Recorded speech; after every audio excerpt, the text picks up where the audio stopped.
The views, information, and opinions expressed during the following program are solely those of the individuals involved and do not necessarily represent the views of Access Communications, its representatives, or its employees.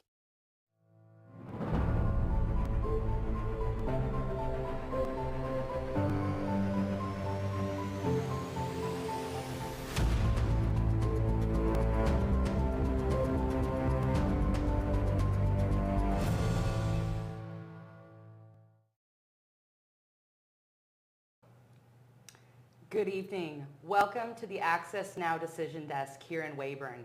We're here for Decision 2024. My name is Lindsay Manco-Bosch, and I'm here with Lindsay Mickle. And you know, we are in the town of Weyburn, and Weyburn has an opportunity, as the Opportunity City tonight, to see democracy in action. Absolutely. This is the day to make the change, right? Absolutely. So maybe we should start out with talking about who's running today, Lindsay. Yeah, I think that that's a great place for us to start. We have a lot of phenomenal candidates up on the docket for this election. How about we start with the mayors? Yeah, so we have Jeff Richards running. Mm-hmm. He was a former councilman, Right. actually. And Marcel Roy, who was our former mayor, our mayor as of right now, Right. I guess, until if there's a change. And then Bruce Croft, which, interesting fact about Bruce Croft, he has been running for this mayoral race since 2006. Right. So he's had his hat in the ring for a couple of times. Absolutely. So Experienced that decision night more than once. Mm-hmm. Yeah. So three, citizens within our community that are here to make a change and obviously here to prove a point and why they're here to run in Weyburn. So it'll be exciting to see who we end up with in the end of the night. Absolutely. And speaking of who we're going to end up with, we also have a number of candidates this year. So we have Todd Bador, local businessman. Our councillors, yes. yes. As our councillor, one of the candidates for the councillors. We've got Todd Bador, an incumbent, John Corrigan. Larry Higgs, also an incumbent. So Ryan Jenke, he's currently a sitting council member. Laura Morissette, also a current sitting council member. And then we have a few individuals who are running that aren't sitting on council right now. We've got Dana Pretzer, so also a longtime community member. Kelly Sidlowski, new to Weyburn, but has had family in the community for a long time. And then last but certainly not least is Lori Weyburn here in town. Absolutely. So interesting you use the word incumbent. Maybe for the people at home, let's explain what incumbent means, Lindsay. Absolutely. So incumbent is an individual who already has that position and has been elected into that position who is running again. So a little bit of background about myself. I have a political science degree. Where'd that come from? A wealth of knowledge here. I'm really excited to have this opportunity to be with you and kind of explain some of these things that a lot of us maybe as citizens don't know. Absolutely. So it'll be important. Your mom will be happy. She will. You and my mom both will be very happy for this use of the political science knowledge here tonight. So Absolutely. I think it's really exciting to see how these decisions come to fruition as well. You and I talked about how vulnerable it is to put yourself on that docket, to put your hand up on that ticket. It's a big deal. It's a really big deal, and I think most people who put their name on it and get the people to support them understand the big deal. But I think from a citizen's point of view, sometimes we don't understand the big deal. And the time commitment and the sacrifices that families are making and those sacrifices for our community, a true community person to do this for us, right? Because honestly, it's a full-time job because it's not just those council meetings. There's committees that they're involved in. There's lots of moving parts to all of this. Absolutely. There's a lot of obligation that comes with the title. Both just being in this public sphere, you gain a lot more attention. You can't go to the grocery store without somebody knowing who you are or having something to talk to you about.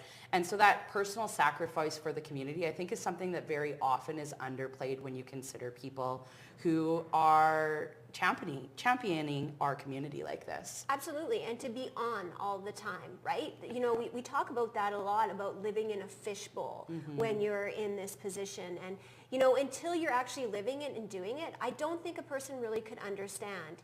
You know, it's not like the celebrity type thing that, you know, maybe some people get into it thinking that it might be. It's a sacrifice of your personal time. It's, you know, you're maybe at the grocery store with your children getting their snacks for the next day, and all of a sudden somebody has a real concern about what's happening in the city of Weyburn, and you are listening to that while, you know, still trying to be a mother or a father to your children. Absolutely. Balancing that obligation is something that definitely happens in this political sphere.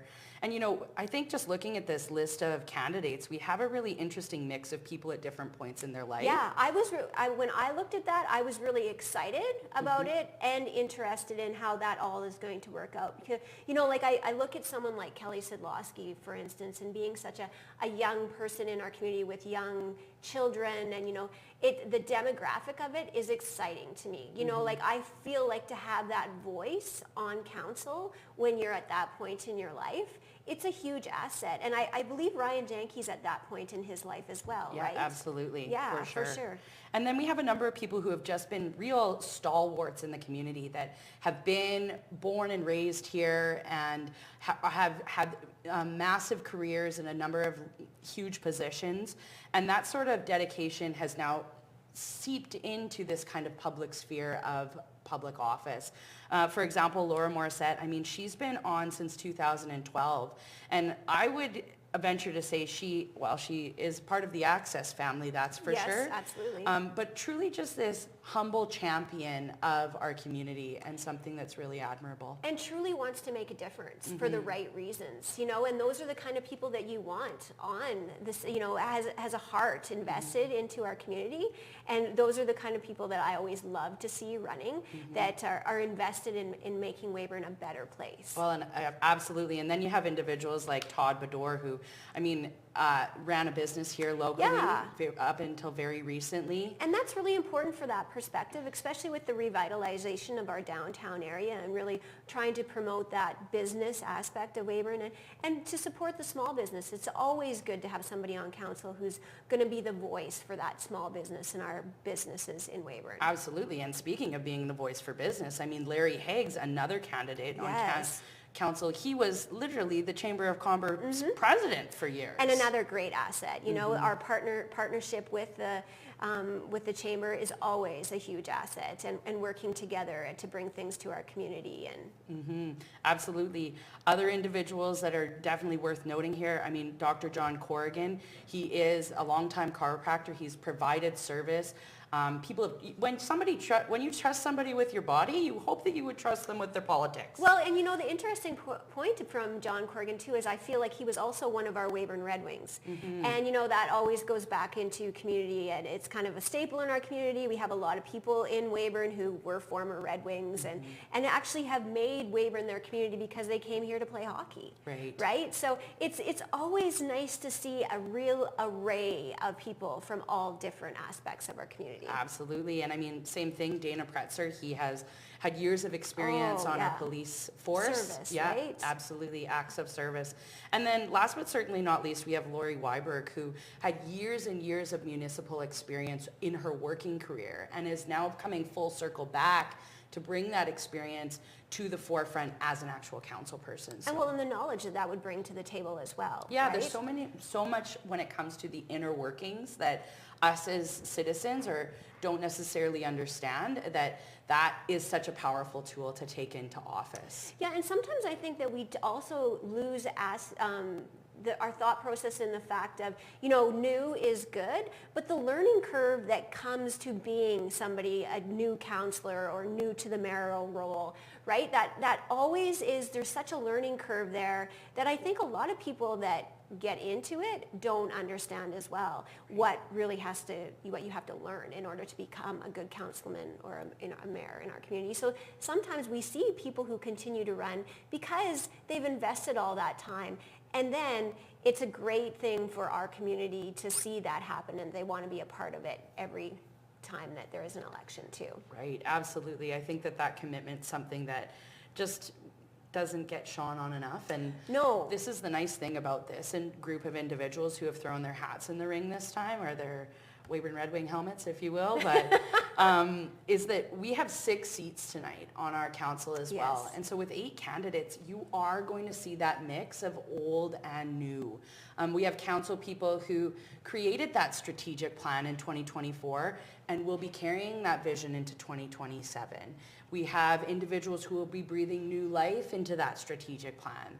That sort of thing I think is important. Well, absolutely. It's always nice to have fresh, right? Yeah. Because I feel like, you know, the naiveness of some people and coming in and really want to make a difference and with some great, wonderful ideas. It's exciting to us that maybe who have been in a position for a long time, it reignites our passion for things. Absolutely. And I think that that's also something that is worth mentioning is if we can kind of look at some of the results from the past elections. When we're considering these 6 candidates, let's take a look at some of our results from the 2020 election if we have them here. So in that election, we had Nick Korolek. I saw him at the polling stations today. Yes, today, so yeah, still he was active. there, yes. Yeah, still actively involved. And I feel like he's part of a downtown revitalization group right now as well, and still very active as a community person in our community. So even if you were not necessarily the mayor-elect, people are still contributing in different ways to our community. Then, of course, we had Mayor-elect Marcel Roy. This is his 2nd term in office here. He raised his family here in Weyburn. I went to school with his kids. well, and he has 2 sons still in our community, right? So yeah. Absolutely. And then last but certainly not least, Bruce Croft, who clearly has enough dedication to continue to put his name forward. Absolutely, and obviously a passion for trying to be mayor of Weyburn. Yeah, and I think that kind of considering what that looks like for individuals, I do have the form here of what candidates have to fill out. Like, what does it take to actually put your name in the ring? And so the form here we have, you have to get 5 signatures, and then you essentially have a declaration. You have 5 signatures of individuals that will vouch for you and that live in the community, and then a declaration essentially saying that you reside in Weyburn, that you reside in Saskatchewan, and that you will follow the local government elections acts from 2015. So basically a legal document saying Absolutely. what you, so it is a very serious thing that we're doing. I know myself going to vote today, I had a wonderful experience. One thing that I had never come across today when I was voting, I actually had to vouch for somebody. Oh, exciting. Yeah, I've never had to do that. So interestingly enough, I took my ID in order to vote myself, and this person had their ID, but they had a box number on their ID rather than their town address. So I had to actually vouch that she lived in Weyburn herself, and actually I had to sign off on it. So my voting experience, I learned something new today, and it was a great experience. I did go to the polls on Saturday, and it was extremely busy, which is always wonderful to see that people are getting out to vote. Yeah, absolutely. And then going this morning, it was a little bit quieter. So for sure. And I mean, I actually went right before our broadcast here tonight, and it was, the Spark Center was sparking. There were a lot of people there for democracy, that's for sure. I would say when I lined up, there were about 75 people in front of me, and I waited for about 20-25 minutes to get in there tonight. So it's nice to see that revitalization of people understanding how important it is to get out, to put your name and vote for somebody in our representative democracy. Well, and something that you taught me, let's use your political science degree a little bit, is that you hear a lot of people that say, well, I'm not going to vote. Right. And you specifically had explained to me why it's, number one, I understand the importance of voting, but going and not even necessarily, if you're not happy with all the candidates, still going and not voicing your opinion, but obviously writing your opinion down. Absolutely. You do not have to vote for everybody. You do not have to put 6 individuals down. You could go in and just vote for one individual, one council person, one candidate for mayor. You do not have to fill out up to that 6. Because I think that a lot of people think, well, like I know so-and-so and I feel confident in this person, but I feel like there's an obligation to fill in those 6 bubbles. And that is definitely not the case. The other point of reference I'd say is that in a democracy, we all hold this ball of power as individuals, but we are handing it to our representatives in a representative democracy. And if we don't hand it to them, it's still going to be taken from us. And so if there's nobody on the ballot that you think is a valid choice for you to hand over that power to, they document spoiled ballots as well. So you can go in as an individual and you could write nobody.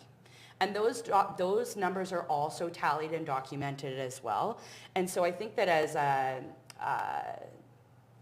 kind of apathetic society where we see really low voting numbers, the power can lay with the people still. And if we see enough people who vote for nobody, there is a figurative opportunity for us to have an entire new election with new people where hopefully you would see some new ideas put forth. So voting is so important. You're giving up that power no matter what, and you should take that action in order to keep our society healthy and alive. Absolutely, definitely. And we should teach our kids to do that as well, right? Yeah. And the importance of it. Absolutely. So, we're getting close to our announcement here about our election. So we're going to go to break here and we're going to have our first guest in here. One of our candidates is coming into the office tonight. Oh, great. Well, who do we have? Well, we're going to see right after this break. Okay, well, let's take a break and then we'll come on back. This November on AccessNow TV. Exciting events and series from across Saskatchewan. The Regina Pats take on the Brandon Wheat Kings November 8th and the Tri-City Americans November 20th. Pats TV. We've got a really exciting show planned for you today. This team understands that every game is so important. In the Huddle. Well, big weekend coming up. Maybe this is a year for Saskatchewan. Live coverage of Remembrance Day services. Decision 2024. Live election night coverage November 13th in Regina, Weyburn, and Yorkton. The Knights of Columbus Carol Festival, November 25th and 26th, live at 7 p.m. Thanks for joining us here on Talk of the Town. Great show lined up for you, like always. TV Bingo, Saturdays at 5 p.m. Res X. We're residents of Treaty 4, and we do a lot of great stories this season. I can't wait to share with everybody. Download the AccessNow TV app today. AccessNow TV, bringing Saskatchewan to you. Visit accessnowtv.ca.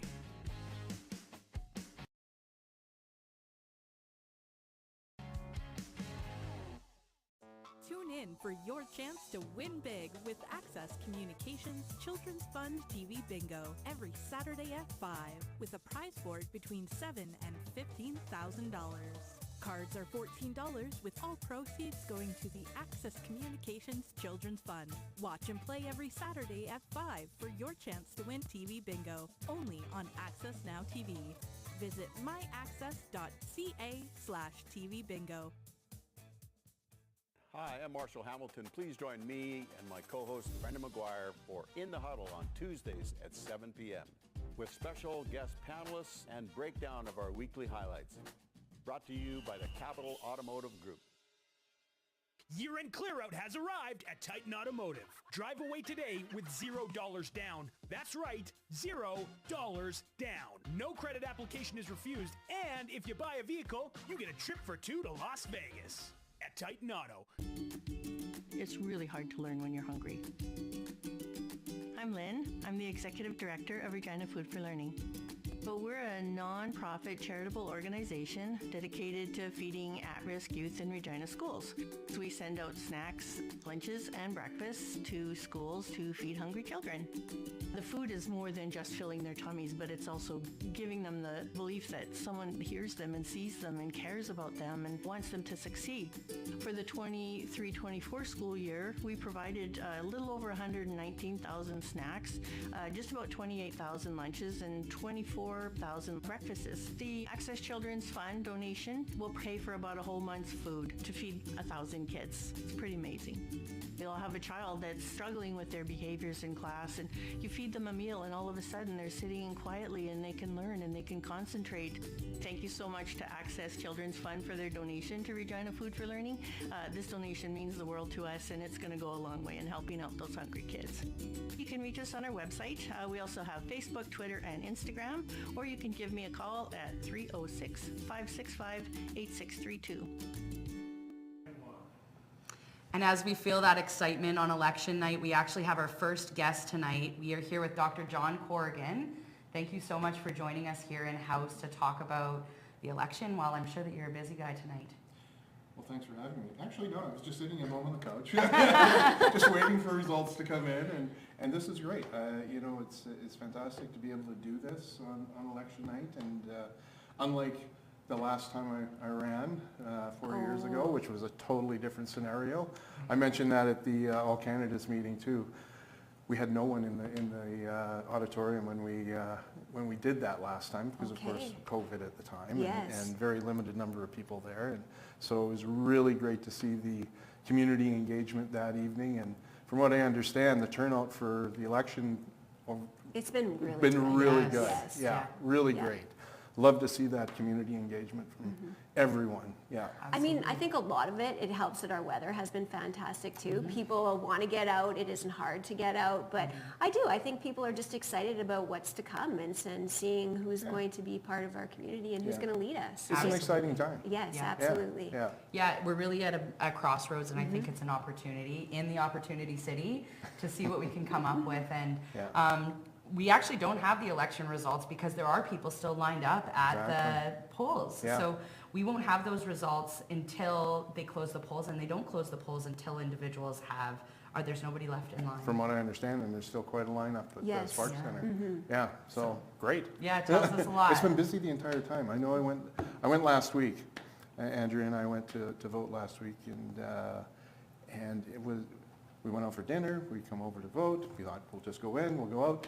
We were in line for 45 minutes. Wow. Yeah. I had the same situation, but I was like, I'm going to come back. I didn't wait. So I went back at a different time, and it was a real efficient, this morning I went, and it was very efficient. But it was it was a great process. They really ran it well. Yeah. And of course in our beautiful Spark Center. Yes. Yeah. What a beautiful facility. Yeah, I think that's a great lead-in to just talk about your term last time, about some of the things that you feel proud of as a council person over the last 4 years.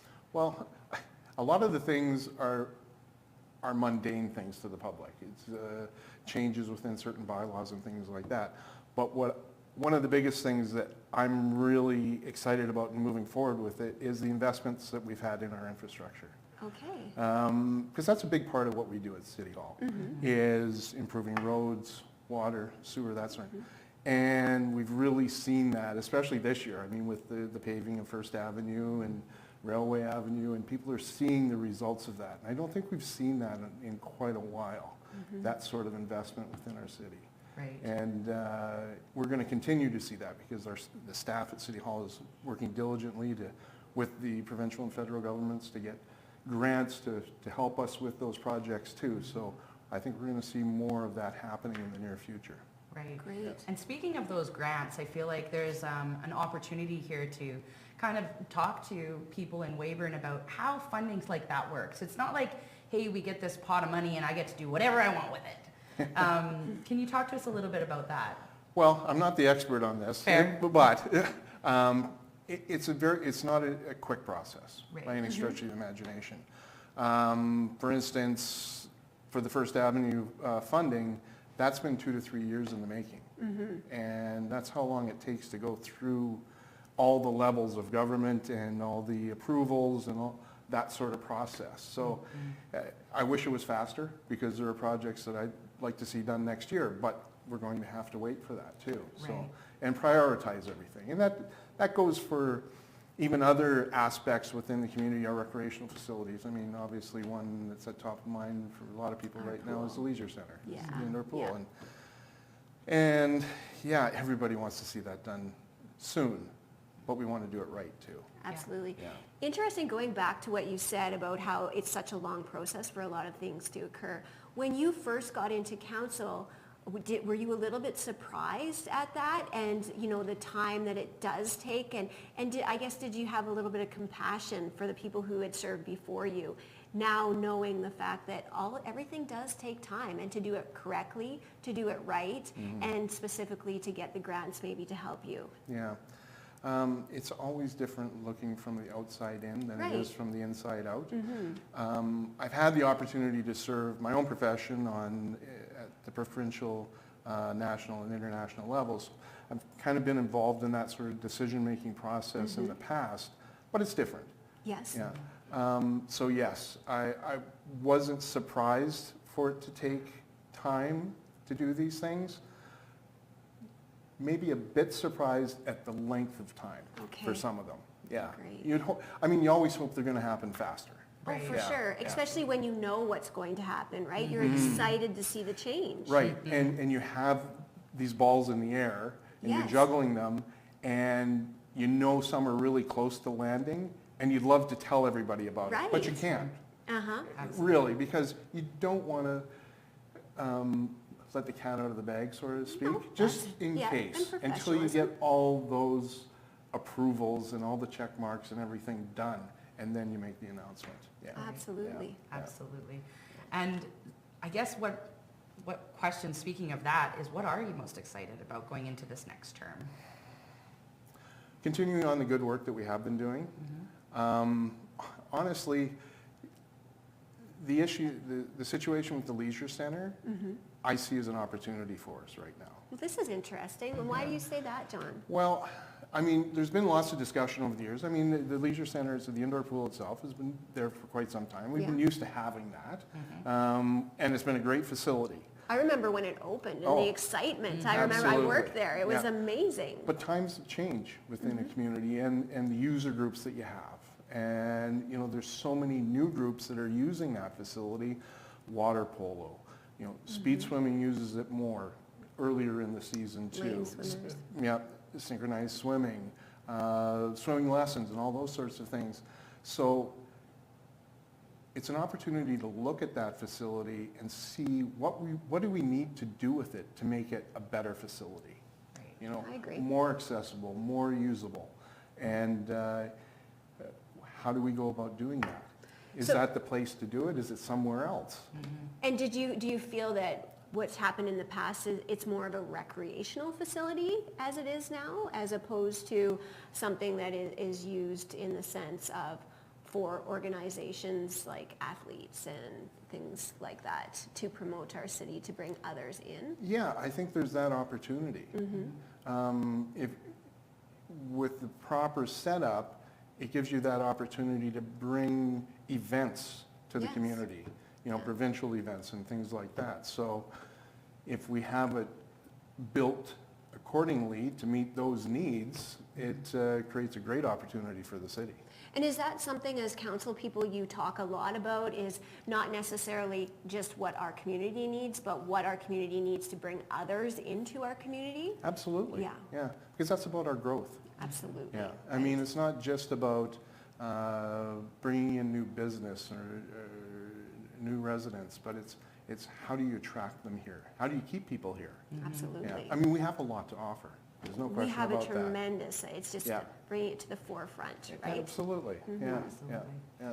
Is there anything, we appreciate your time. We know that it's a big night for you. Is there anything else, some final last words you want to leave us with? I don't want to take up everybody else's time. We'll talk all night. I think we could have sat here and talked for another hour. Absolutely. Maybe we'll do this again next week. Exactly. But no, I really want to thank everyone who put their names forward to run.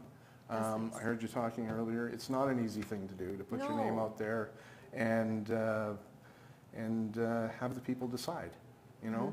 And it's fantastic to see the engagement of the community, to have those discussions wherever you are in town and have people come up to you and talk to you about what the city means to them and what they want to see too. Because that's so much a part of being in that chair in those council chambers too. You're there for the people. Absolutely. And you're their voice. And if you voted for me, I want to thank you very much, even if you didn't. Fantastic. Stay engaged with your community.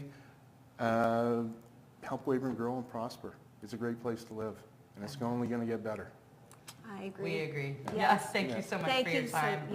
Thank you for taking your time. We'll be back soon. Thanks for having me. Great. Have a great rest of the night. We will. I'm Donnie Uren, owner of Extreme Hockey and Sport in Regina. Here at Extreme Hockey, we have a wide range of sporting good products from hockey, baseball, football, and soccer. We specialize in working with our customers and having product knowledge and making sure that we have the right fit in getting you out there so you can produce and perform. Access was an easy fit for us because they're very involved in our community, and so are we. The services we have with Access are security, internet, and phone. With Access Internet, I know that I can rely on the service to operate our POS system and our 3D scanner. The FitLab scanner has a 3D 360 image of your foot to get all your impressions, your size. Every foot's different, so we want to make sure that you're in the correct and comfortable skate. Access Internet gives us the reassurance that we're able to do proper fittings. Why would you choose Access for your business? The reliability, the customer service, the attention to detail, and the personal touch sets them apart from all competition. AccessNow Sports. Full game coverage, expert commentary, news and interviews from your favorite Saskatchewan teams. Follow the action. Watch AccessNow Sports. Brought to you by the Capital Automotive Group. Year-end clear-out is happening right now at Capital GMC. Get huge discounts on remaining 2024 models like the Buick Encore GX and GMC Sierra. Put no money down and make no payments until 2025. Every child deserves a chance. That's the dream behind the Access Communications Children's Fund, a registered charity that provides assistance to local organizations helping children at risk or in need across the province. Since 1992, we've donated over $3.5 million to projects in Saskatchewan. If you know of a nonprofit or charitable organization in need of funding, visit myaccess.ca/children's fund. I'm Brad Belgard, co-host of ResX TV, an Indigenous lifestyle show for everyone. Watch ResX on AccessNow.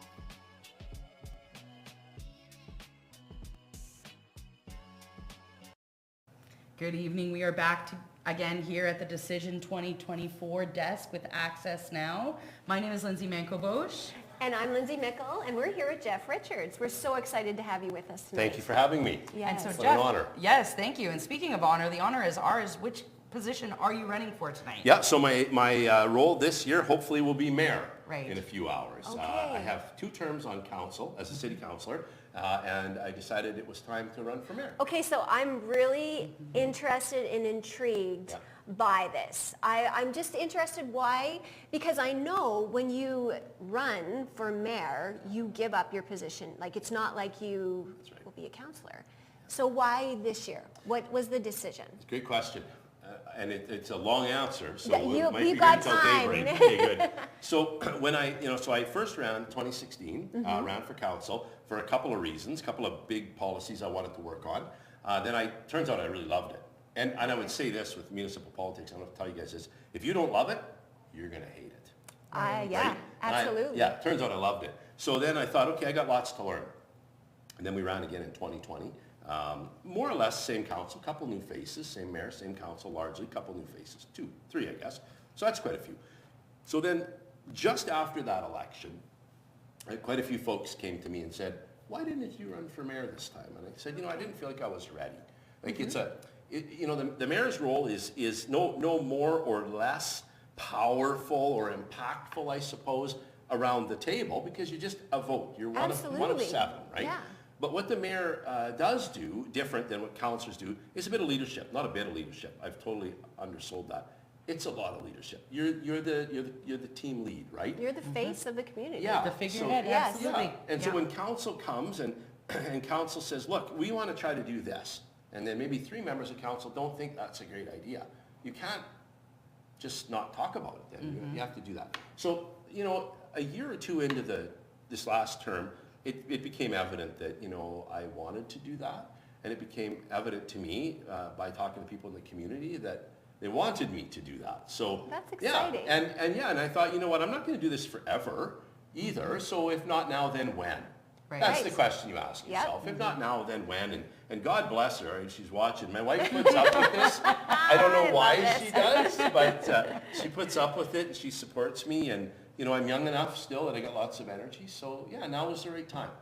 And secretly, maybe does she like it? That I'm she gone? enjoy it? Yeah, I think probably a little bit. Yeah. For both sides of that coin. Yeah. For sure. Yeah. And speaking of, I mean, it's a busy position. To be on council, I think that there's a lot of unsung heroship. People do not recognize how many boards you guys are on, what you guys are doing behind the scenes, the committees, and what you're doing for the community. Yeah. And so moving into this, hopefully, new role, what are you most excited to put on the forefront? That's part of it. I think we've got a couple of things to talk about. And I'm not giving any great revelations here, but here's what we absolutely know.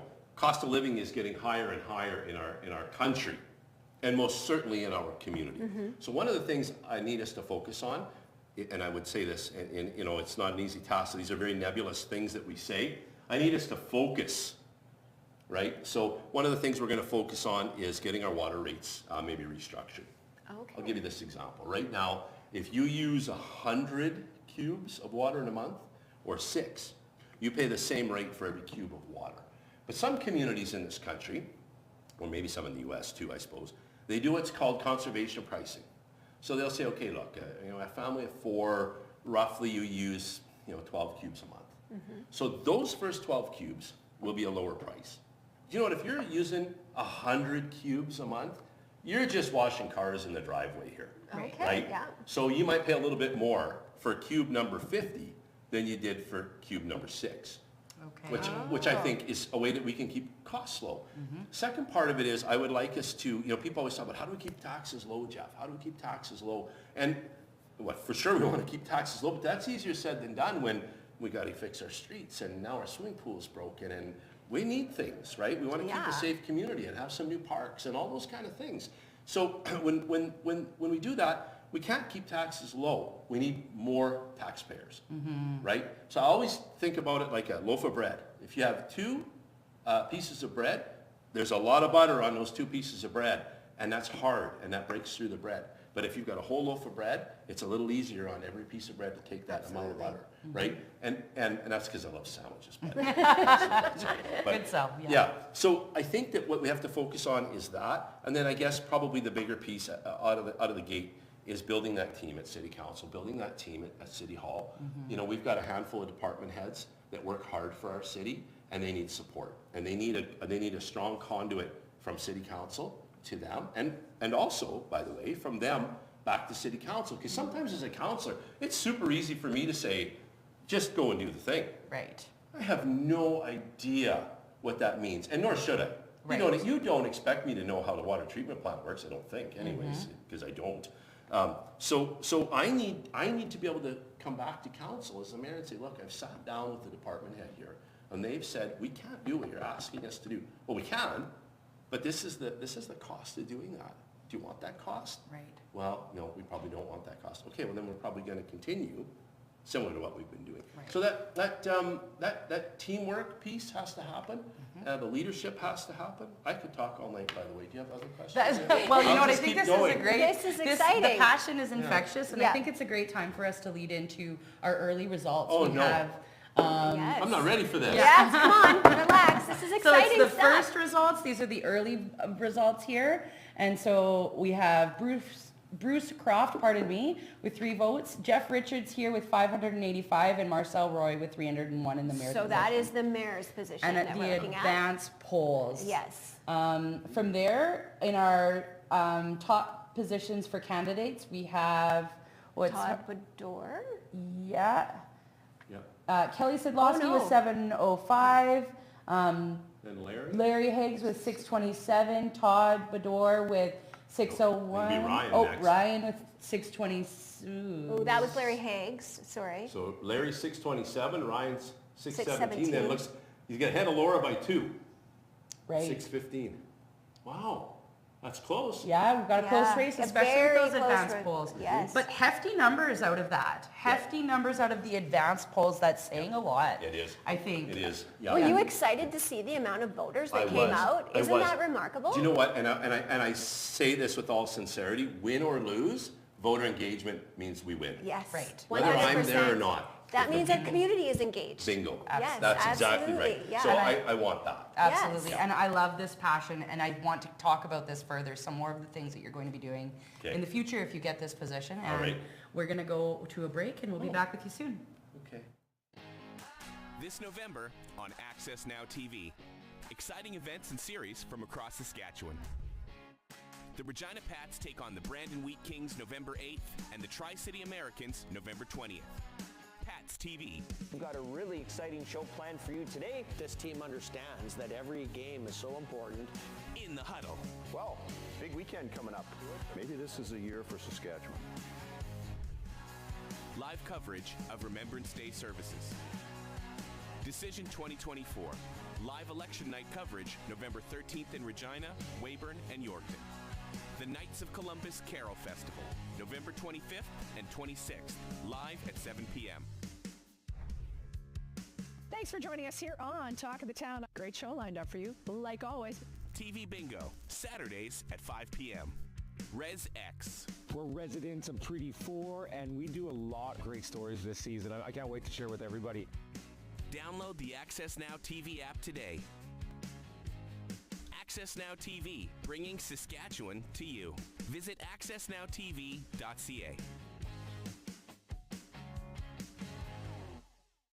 Tune in for your chance to win big with Access Communications Children's Fund TV Bingo every Saturday at 5 with a prize board between $7,000 and $15,000. Cards are $14 with all proceeds going to the Access Communications Children's Fund. Watch and play every Saturday at 5 for your chance to win TV Bingo, only on AccessNow TV. Visit myaccess.ca/TV Bingo. Hi, I'm Marshall Hamilton. Please join me and my co-host Brenda McGuire for In the Huddle on Tuesdays at 7 p.m. with special guest panelists and breakdown of our weekly highlights. Brought to you by the Capital Automotive Group. Year-end clear-out has arrived at Titan Automotive. Drive away today with $0 down. That's right, $0 down. No credit application is refused, and if you buy a vehicle, you get a trip for two to Las Vegas at Titan Auto. And we are back here. We have yet another candidate here from the Weyburn area for Decision 2024. I'd like to introduce Kelly Sidlowski. Kelly, thank you so much for being with us tonight. Thank you guys for having me.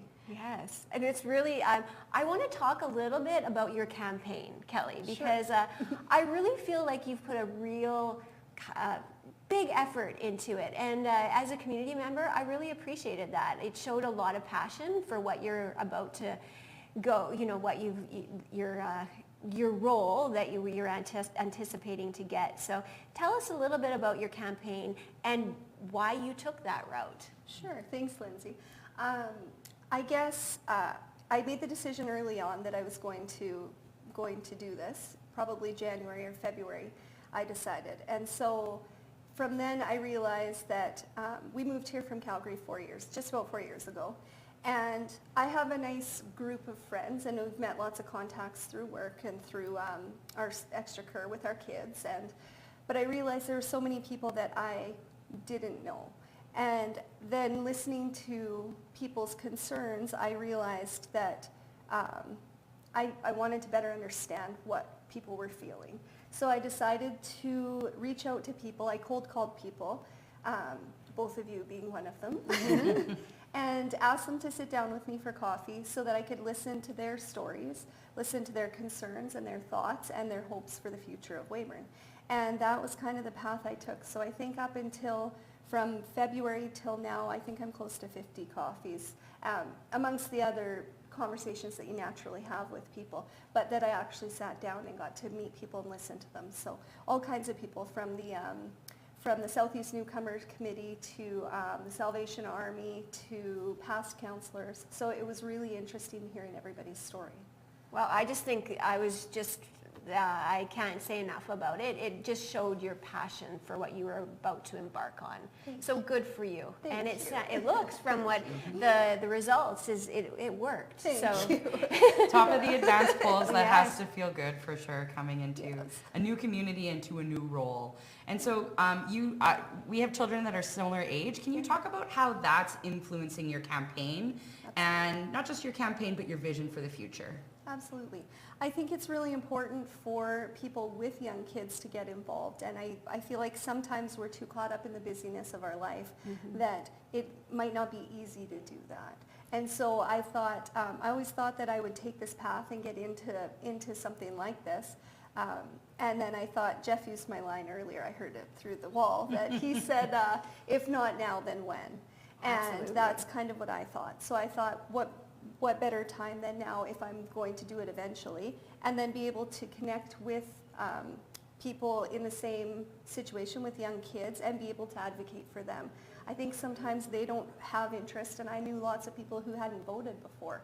And so to sit down and talk to them and have them understand it, it was pretty exciting to get them involved. Well, it's a unique perspective because, like you said, there is not a lot of people that would take this undertaking at this point in your life. We do get caught up in busyness and what's going on. So again, kudos to you. And I'm interested and excited to have your perspective as you move forward. Thank For you. sure. And as a new council member, what is something that's at the top of your list? When you think of that wish list, what are some of the things you really want to accomplish? I've been hesitant to, it's probably my number one question asked, but I've been hesitant to actually give a top thing or top things. I think the biggest thing I want to do right now is, I think there maybe in the past little while has been a disconnect within council or within the city. And I think it's important to build some of those relationships up. So I think it's just bringing communication to the table, building those relationships, and then focusing on learning and understanding the problems. I want to make sure that when I'm making a decision, I understand what I'm making it based on. So I plan to continue those conversations, go down to sit with engineering, sit with accounting, sit with public works, fire and police, and understand when something comes through so that I can make the best decision possible. So bridging those gaps from our council group to who's doing the work, but then down to our citizens as well. Yeah, I think it's really important. Absolutely. Yeah, and then to communicate it to the taxpayers. I think lots of times people are quick to, if they don't have the information, they might be quick to assume, and that's only natural.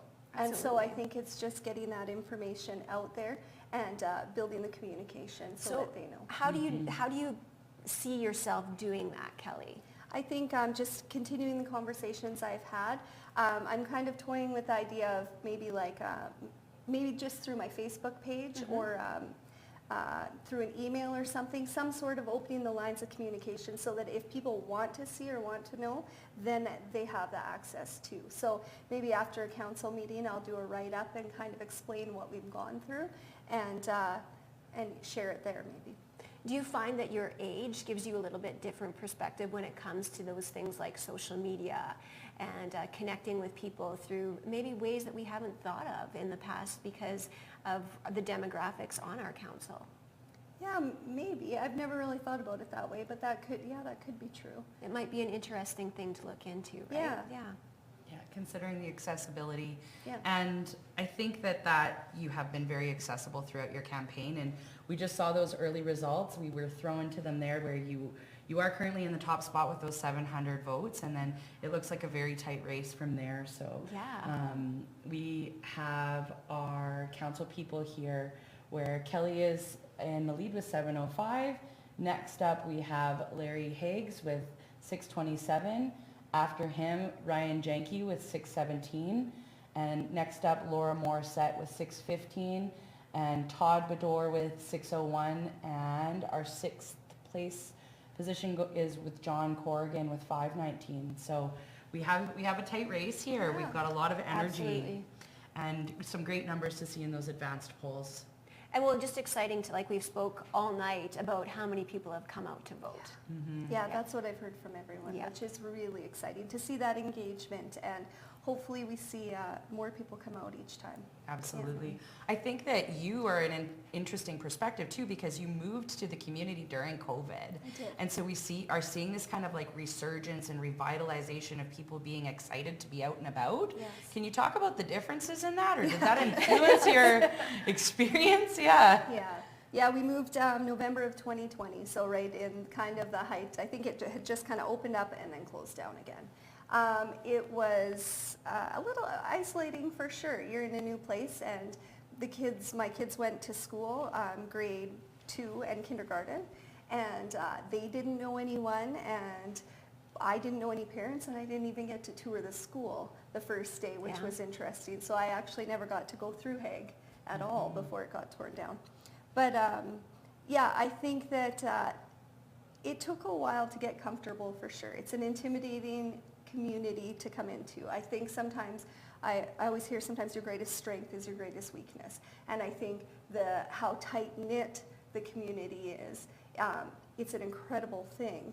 But as an outsider coming in, it's very intimidating. So yeah, it took a while. Yeah, that's definitely, I too spent time in Calgary, and coming back home to Weyburn, it's a lot easier if you're already a townie, that's for sure. That's right. Yeah, get a different landing pad. But I love how you discuss the idea of community and bridging that gap or perceived gap between the people of Weyburn and the people who work for the city and the council itself. Because I think that a lot of times people don't recognize that the city is made up of 180 employees. Like, there's a lot of people to be on the same page. And so I think that it's really important what you're saying about trying to just build those bridges. Yeah, lots of people, lots of opinions, lots of ideas, and not everyone's going to agree on everything, and that's okay. I think it builds it. That's important to have differing opinions and different perspectives. 100%. It's really important too. So now, talking about perspectives, I feel as women, we come from a little bit different of a perspective as well, and it's just the way it is. So what do you think, being a woman, that you can bring to council? I think women naturally have a bit of maybe a softer approach. Compassion, empathy. Not that men don't. No, I think it comes more naturally to us. So I think I love connecting with people, and I love relationships. So I do hope that I can build relationships, build a strong, happy, positive dynamic. And so I think that's what I'm hoping I'll bring first and foremost. Absolutely. Yeah. And I mean, there's only at this point, we have one individual, there's one woman on council. So that, I think, speaks to, talk to me about being a woman in politics. Absolutely. I don't know yet. I don't know yet, but I hope, I think, especially being younger too, maybe it just, it might be it's a little intimidating for me sometimes, but I think that's okay. You build your confidence, you talk to people, and once you really understand what's going on, I think it's easy to lead, and it's easy to succeed, hopefully. Well, thank you so much for your time on this very big and exciting day, and all the best on this election night. We appreciate it so much. Ladies. We're really excited to have you and excited to see what the future is offering you. Thank you. Thanks. Thank you. Take care. It's really hard to learn when you're hungry. I'm Lynn. I'm the Executive Director of Regina Food for Learning. But we're a non-profit charitable organization dedicated to feeding at-risk youth in Regina schools. So we send out snacks, lunches, and breakfasts to schools to feed hungry children. The food is more than just filling their tummies, but it's also giving them the belief that someone hears them and sees them and cares about them and wants them to succeed. For the 23-24 school year, we provided a little over 119,000 snacks, just about 28,000 lunches, and 24,000 breakfasts. The Access Children's Fund donation will pay for about a whole month's food to feed 1,000 kids. It's pretty amazing. You'll have a child that's struggling with their behaviors in class, and you feed them a meal, and all of a sudden they're sitting quietly and they can learn and they can concentrate. Thank you so much to Access Children's Fund for their donation to Regina Food for Learning. This donation means the world to us, and it's going to go a long way in helping out those hungry kids. You can reach us on our website. We also have Facebook, Twitter, and Instagram, or you can give me a call at 306-565-8632. I'm Donnie Uren, owner of Extreme Hockey and Sport in Regina.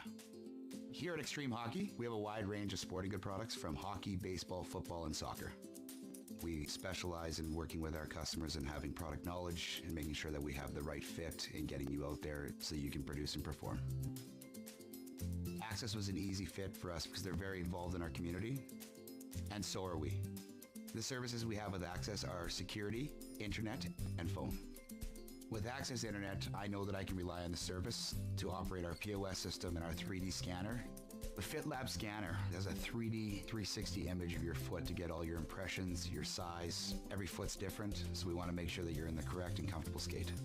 Access Internet gives us the reassurance that we're able to do proper fittings.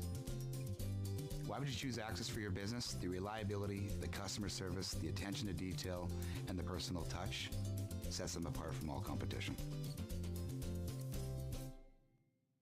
AccessNow Sports. Full game coverage, expert commentary, news and interviews from your favorite Saskatchewan teams. Follow the action. Watch AccessNow Sports. Brought to you by the Capital Automotive Group. Year-end clear-out is happening right now at Capital GMC. Get huge discounts on remaining 2024 models like the Buick Encore GX and GMC Sierra. Put no money down and make no payments until 2025. And we are back with Decision 2024 here in Weyburn, Saskatchewan on Access Now. This decision desk has been lit up and we have a really special candidate here with us tonight. Absolutely. So introduce yourself, Laura. I'm Laura Morissette. I'm usually on the other side of the chairs, so it feels a little interesting being over here. Well, any questions, you can feel free to ask us as well. So how have you been going so far? Amazing. It's been a phenomenal thing. It's true. Honestly, it's the vitality of all of you guys as candidates is really inspiring. So let's actually talk a little bit about your journey. So you are an incumbent. You are a candidate who is sitting, who is running again. Can you tell us a little bit about your political contributions in Weyburn? So I've just finished up my second term. I actually got on in 2012. My youngest daughter was 1 at the time. So that was an interesting balance, you know, making it to all the council meetings and making sure I had childcare. So I did that for 4 years. And then in 2016, there was a huge change. People just needed to see something different. And I was not that different. So I ended up off of council for 4 years. And then I ran again in 2020, and that was successful. So very pleased to be back on. So what have you seen in that time that you're most excited about and proud of? You know, at the Spark Center, I was in the planning stages of that Spark Center back in 2012 to 2016. And just to watch it go up and then be a part of the opening, that is really cool. It's like having another baby. Wow. Oh, cool. Something that truly a legacy in as a part of your term that you can actually, like a living, breathing thing in the community that you have helped to contribute to. It's a big deal. Absolutely, and such a success. And what a beautiful facility that, I mean, we can talk and talk about what it has offered our community by bringing that to us. So thank you. And thinking about that, then what are some things for the future that you'd like to see? What are other visions you'd like to bring to life? You know what? I want to see the pool fixed. I know that that's a big thing that I've heard a lot about out on the campaign trail. As well. And so we want to do the best by our taxpayers. We want to see if, you know, can we repair what we've already got? Because we don't want to spend money unless we have to. But we have to take the cost of repairing and the cost of a new one and then the maintenance of both and think about which would be the better in the long term. So it's going to take some long-term planning, but I would love to be a part of that. So that's one of my main goals. You know, I'm on the library board. I've been on for all 8 years. We have our library book sale this week, which I was actually prepping for tonight before I got here. So that's just another legacy that I can leave behind. You know, we've got a successful library and just so many other really great things that I've done. Any new committees that you're hoping to join or be a part of? I just got on the police commission, so that is new for me, and I'm really hoping to continue on with that one. It's something I've always been a little bit afraid to take on because it just seems like I need to learn so much more. But with my kids being a little bit older, I can be away from home a little bit more. And, you know, my husband's a great support as well, so he keeps them busy. Absolutely. Maybe we should talk a little bit about that because we did talk with Kelly as well, is that really a lot of times as citizens that we don't understand what happens. So you said that this role in this, police board is a lot more. So what is the difference between all of these committees that you're on? And is there an obligation to be on them? What does that look like as a council person? So as a councillor, you do sit on as many committees as are agreed upon by the mayor and yourself and the rest of council. Okay. I took on a lot of like the arts and the library and stuff in the very beginning just so I could get my feet wet. With the police board, there's a lot more legislation you have to learn because you're making some pretty important decisions. And, you know, I love working with our emergency services groups, so I really want to do the best for them that I can. That makes so much sense. So in the police board, that is not just the police board, that includes fire and rescue as well, and ambulance? No, it's just the police commission. Just the police commission, okay. Yeah, but what I take from that is, learning about the bargaining and stuff that goes on with all of the other unions and stuff as well. So, Absolutely. Yeah. A lot of moving parts. Absolutely. It always is intriguing to me that, we see you guys on meetings, of course, that's aired, and we see what happens, but we don't see the day-to-day of what a counselor does. Maybe you could give us a little backstory about that, because, far as, it would help a citizen know exactly what's happening for the day-to-day life of a counselor. Yeah. You get out of council what you put into it. So, I do my best to try and read those packages, get questions out, get those answers that I need to bring to the council table so that I can present them to the public. I like to be prepared for the meetings. So that does take a little bit of time. Absolutely. Or do we have more results in? We do have results in, wow. so thank you so much for that. Are these our final, our unofficial?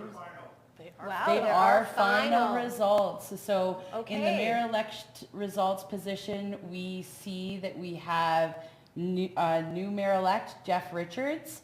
And then for our candidates here, we have a number of positions. We're just going through them in order. So our top would be Kelly Sidlowski with 2,052, is that right? Good for her. Uh-huh. And the next? Todd Bedore, is it, with 1861? Or 17. 18s. Oh, right. And then just below him, we've got Larry Higgs with 1846. And then right below him, we have our lovely Laura Morrison. How are you Congratulations. feeling about that? I am so excited. I'm so excited. And I know you guys really want to get on to the rest of the results, but I want to take the opportunity to thank my family. I couldn't do it without Corey and Natalie and Jenna, the supporters that I've had throughout the campaign, and the citizens. Thank you. I hope I've done a good job over the past 4 years. Well, it looks like you have. It's true, absolutely. I hope to keep up that streak and just keep doing what I'm doing. People, please call me if you have questions or concerns. That's something I really want to focus on, is getting out and talking to people more. So how do you feel about having another woman on council? Because you've solely done this as the only woman on council.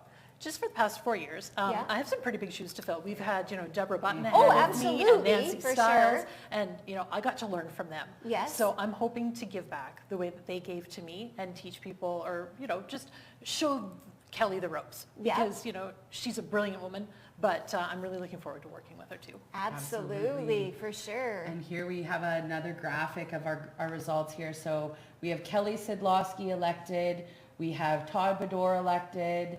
After that, we have Larry Higgs with 1846 votes.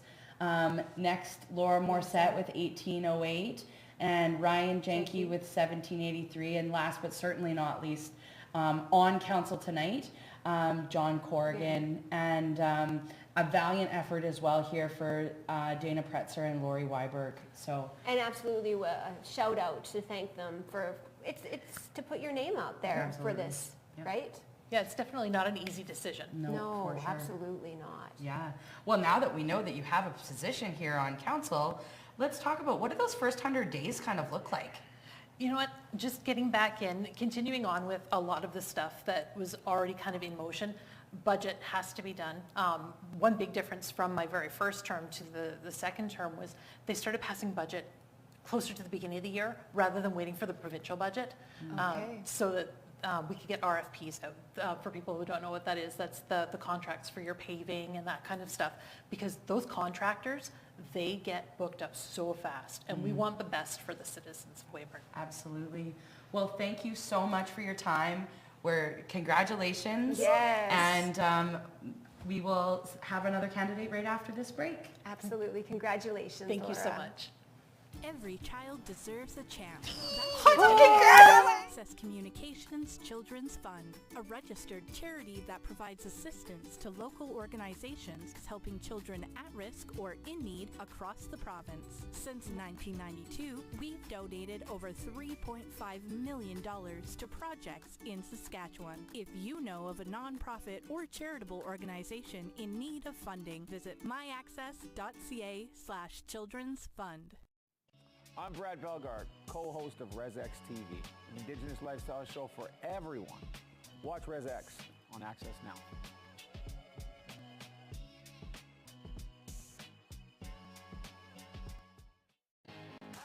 This November on AccessNow TV, exciting events and series from across Saskatchewan. The Regina Pats take on the Brandon Wheat Kings November 8th and the Tri-City Americans November 20th. Pats TV. We've got a really exciting show planned for you today. This team understands that every game is so important. In the Huddle. Well, big weekend coming up. Maybe this is a year for Saskatchewan. Live coverage of Remembrance Day services. Decision 2024. Live election night coverage November 13th in Regina, Weyburn, and Yorkton. The Knights of Columbus Carol Festival, November 25th and 26th, live at 7 p.m. Thanks for joining us here on Talk of the Town. Great show lined up for you, like always. TV Bingo, Saturdays at 5 p.m. Res X. We're residents of Treaty 4, and we do a lot of great stories this season. I can't wait to share with everybody. Download the AccessNow TV app today. AccessNow TV, bringing Saskatchewan to you. Visit accessnowtv.ca.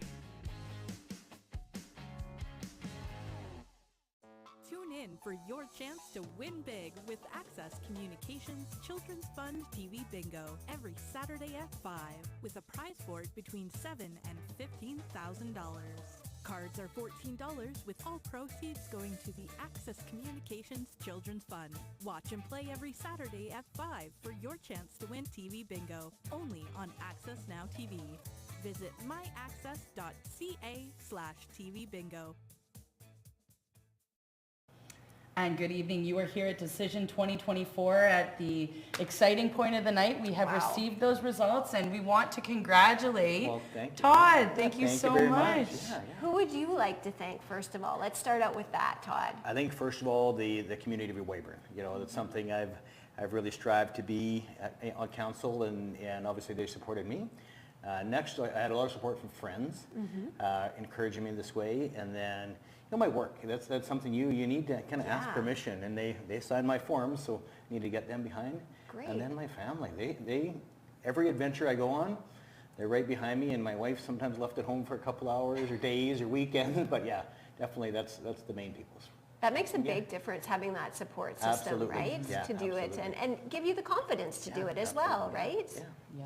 And I mean, you have so much, you're kind of a living legend here in town that you've been a business owner. Can you talk about how that experience with economic development is going to benefit you on council? Yeah, I think I was trying to be pretty active in business development. I just saw, and that's part of my platform, and I can be frank here, that I thought Weyburn was a little stale, a little bit. And like, how do we get to that next level? How do we identify? And I think that's kind of part of what motivated me to be here today. So, yeah.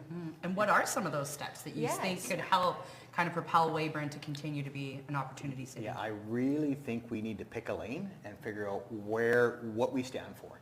Because I love this city, and it's one of the safest cities, and I've grown up here, spent my whole life here, but I do struggle when friends come. What are we going to do? Well, and I think we just need to pick a lane, and we need to get ourselves outside of Weyburn and really make sure that everybody knows who we are and get some money rolling down here. Yeah, absolutely. Yeah. That's an interesting perspective. I'm excited to see how that comes. So what do you think your day is going to look like, that first meeting, and what are you anticipating the challenges to come as well, Todd? I think I'm a goer, so I'm going to have to pull the reins a little bit, because I've always been elected by the people, so then I feel like I want to get everything done within the first week. And I think you just got to learn the process. I spent a lot of time. I did work for the City of Weyburn for a year or so, so I understand a little bit some of the inner workings, but I spent a lot of time with administration before this, trying to learn, because I had a lot of great ideas, and I don't know if that can happen, or you know, the policies in place. So I think I got to slow myself down a little bit, and sometimes can be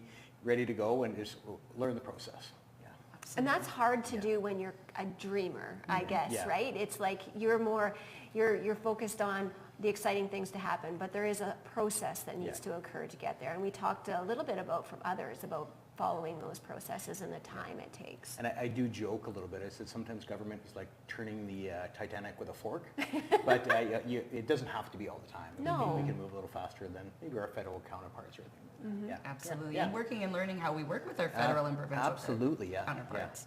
Yeah, it's a big part of it. And so I love to feel the zeal of the new candidates that as you come in, and you guys have a really nice mix of people who are first-time councillors, have been incumbents for a long time, and then now a new mayor. So how do you see that team coming together? What does that look like? Yeah, I think right away we have to have some common goals. And what's our kind of top 1 or 2 or 3 common goals?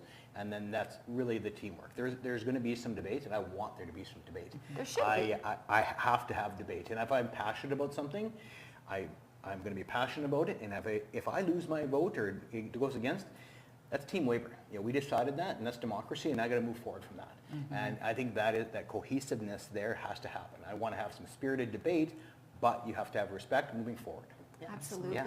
And was also talked with Jeff earlier, that whole team mentality. So it's really nice to see that it's coming from every aspect as well, and growing a team to work for a common goal, but again, the respect of everybody's opinion. Yeah, I love that you say that idea of Team Weyburn. We ultimately, you had made the decision to run for council because you love the city. Yeah, absolutely. So it makes a big difference. Tell us a little bit about your history and why you love Weyburn and what brought you to this decision. So born and raised here. So I joked that we did move out to the suburbs of McTaggart for about seven years. And then I just always been involved in the community with minor sports starting off, and then I really got involved with the Kinsmen early on. And then had my family really young, so I needed an outlet. Most of my friends were in university and not having kids very young, so I needed an outlet, got involved with the community, and then really focused on Telemiracle, actually, is what got me involved, and then became Telemiracle chair and chair of the foundation provincially, and that really propelled me personally, but also in my career. And then propelled forward, worked in Weyburn, but also had the experience of traveling a lot with my work, so getting out and seeing what other cities are doing. So and then it's like, hey, I've got some time now, kids are growing up. Yes. Yeah, wife wants to spend less time with me and maybe as much time with her dogs, and I need to be busy. Perfect time to get some. And it makes it sound like you're a team player by just what you've described here, of all these things that you've done, and the love and passion for our community is such a huge thing as well, and having that and driving it home is what we need. So I think one of the things that a lot of people, it's been on the top of many people's minds today, is when you're saying pick a lane, a lot of talk about leisure services. So what do you think that we're doing really well, and what do you think that we can improve? So I think leisure services, people need to understand, generally, you don't make money on leisure services. That is a net zero or a net negative. Yes. So I think, to start off with the highlights, the Spark Center, I am blown away. I am not in the city of Weyburn when I walk into that place. That is something you see in Calgary. That's something you don't see here. Right. And we have it. Now, the next thing is with facilities and stuff like that, we need to understand, hey, we need to keep building parks, and we need to keep moving forward with that kind of stuff and maintaining them. Now, that's something I'm a little concerned about. We need to, as soon as we put the last nail in a facility, we need to be planning for the next one. Absolutely. Yeah, so we've got some facilities like the rink and the pool, which is kind of the elephant in the room right now, that is really tough. And that was a big hot button topic for a lot of, not only right from kids to seniors. That's missing right now. We need to find a way to get that back. Well, Weyburn is such a hub community for so many other rural locations that there is that draw where, I know that it's net zero, but that's how you draw that economic development. People, if you're considering where to move or where to live, these are some of the services that people anticipate receiving when they move here or live here. So it's an important one. Absolutely. Yeah. Good. Yeah, it's interesting just talking to all the councillors. And so, is there any other topics that you can think of, Todd, off the top of your head that I mean, obviously you're out in our community, you're talking to people. What are some other things that our community is saying? I think, just strong leadership. So that has been a theme that I've been talking about a lot. That's where I've built my career on that, is like maybe making a team and then proving that leadership down, because it starts at the very top all the time, and you start trickling that down and then people buy in. And being a visual person in our community, right? That means going to the events that are offered in our community, being out there and participating in things that our community is doing. And it takes a lot of time and a lot of sacrifice when it comes to a person's family. So going back to what we've said before, the time commitment being a counselor and really dedicating your time to it is definitely appreciated. And some of us don't understand. Absolutely. And so, thank you so much for your time. Is there any closing words that you want to say to the city of Weyburn or the world of the internet before we end tonight? I am just excited to get the ball rolling here, and I'm going to take the weekend and just relax and ready to go for next week and go. Yeah. Perfect. We Thank you so much for your time. Take care. Thank you for coming in, Todd. Hi, I'm Marshall Hamilton. Please join me and my co-host Brenda McGuire for In the Huddle on Tuesdays at 7 p.m. with special guest panelists and breakdown of our weekly highlights. Brought to you by the Capital Automotive Group. Year-end clear-out has arrived at Titan Automotive. Drive away today with $0 down. That's right, $0 down. No credit application is refused, and if you buy a vehicle, you get a trip for two to Las Vegas. At Titan Auto. It's really hard to learn when you're hungry. I'm Lynn. I'm the Executive Director of Regina Food for Learning. But we're a non-profit charitable organization dedicated to feeding at-risk youth in Regina schools. So we send out snacks, lunches, and breakfasts to schools to feed hungry children.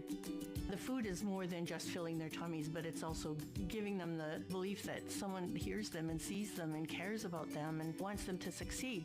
For the 23-24 school year, we provided a little over 119,000 snacks, just about 28,000 lunches, and 24,000 breakfasts. The Access Children's Fund donation will pay for about a whole month's food to feed 1,000 kids. It's pretty amazing.